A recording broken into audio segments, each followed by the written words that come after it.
আজ আপনাদের বলবো যে বার্ধক্য ভাতার আসল সত্যিটা কি লুকিয়ে আছে এই বার্ধক্য ভাতার পেছনে। ভিডিওটা পুরোটা দেখুন, স্কিপ করবেন না।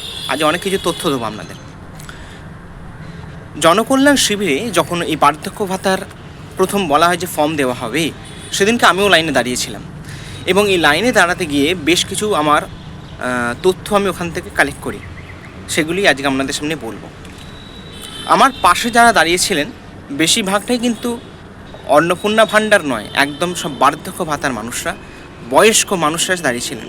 তাদের কারোর বয়স 86, কারোর বয়স 90, কারোর বয়স 78, কারোর বয়স 75। তারা এসে পাশাপাশি দাঁড়িয়ে আছেন। আমিও গেছিলাম, আমার পরিবারের খাতিরে আমাকে গিয়ে দাঁড়াতে হয়েছিল এবং সেই জন্যই আমি আপনাদের সামনে বিভিন্ন এই বার্ধক্য ভাতার তথ্য তুলে ধরি, যাতে কিছুটা হলেও আপনারা স্বস্তি এবং কিছুটা হলেও আপনাদের এই প্রশ্নের ক্ল্যারিফিকেশান পান। তাদের যে কষ্ট, এই যে গরমে রোদের তাপতে তাদের যে কষ্ট নিয়ে তারা যে লাইনে দাঁড়িয়ে আছেন, এইটা মানে চোখে দেখা যায় না। আপনারা বলেন না কেন আপনারা ভিডিও বানাচ্ছেন, কেন আপনারা বলছেন, এই যে তাদের কষ্টটা আমি ফিল করে এসেছি ওই জায়গা থেকে দাঁড়িয়ে।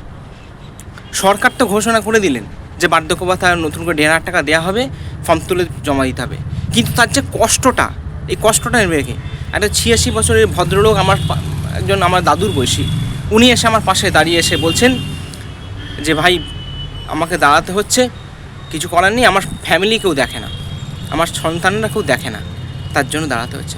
আজকে সরকার যে 2 মাসের জন্য টাকাটা বন্ধ করে দিলেন, তাদের কি করে চলবে? তারা তো জানেন যে আমি বার্ধক্য ভাতার পেনশন পাচ্ছিলাম, তারা পাচ্ছিলেন 1,000 টাকা করে পাচ্ছিলেন, হুট করে 2 মাস বন্ধ হয়ে গেছে, আবার 1 মাস পেয়েছেন, আবার এখন বন্ধ।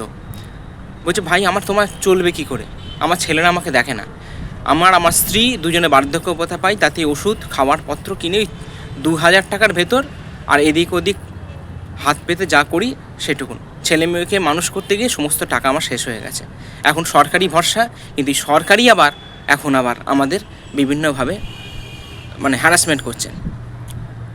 দেখুন, সরকার তো সরকারের কাজ করবে, তারা তার নথি জোগাড় করছে, এবং এখন বর্তমানে শুনছি নাকি বাড়ি বাড়ি গিয়েও ফর্ম ফিল আপ করছেন।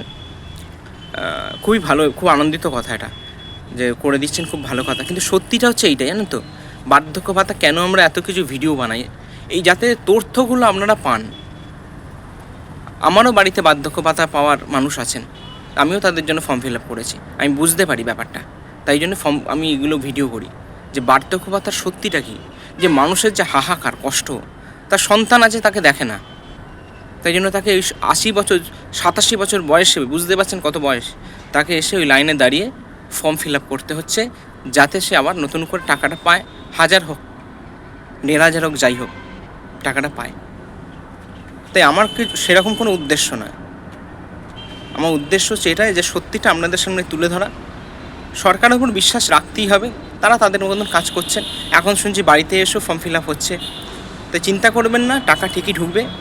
না ঢুকলে আপনারা বিএলআরও অফিস, পঞ্চায়েত, বড়ো অফিস, কর্পোরেশন গিয়ে যোগাযোগ করুন, বা আপনার নিকটবর্তী যে সমস্ত সরকারি বা পার্টির অধ্যক্ষ বা কর্মদক্ষরা আছেন তাদের সাথেও যোগাযোগ করুন, তারাও আপনাকে হেল্প করবেন। ভালো থাকুন।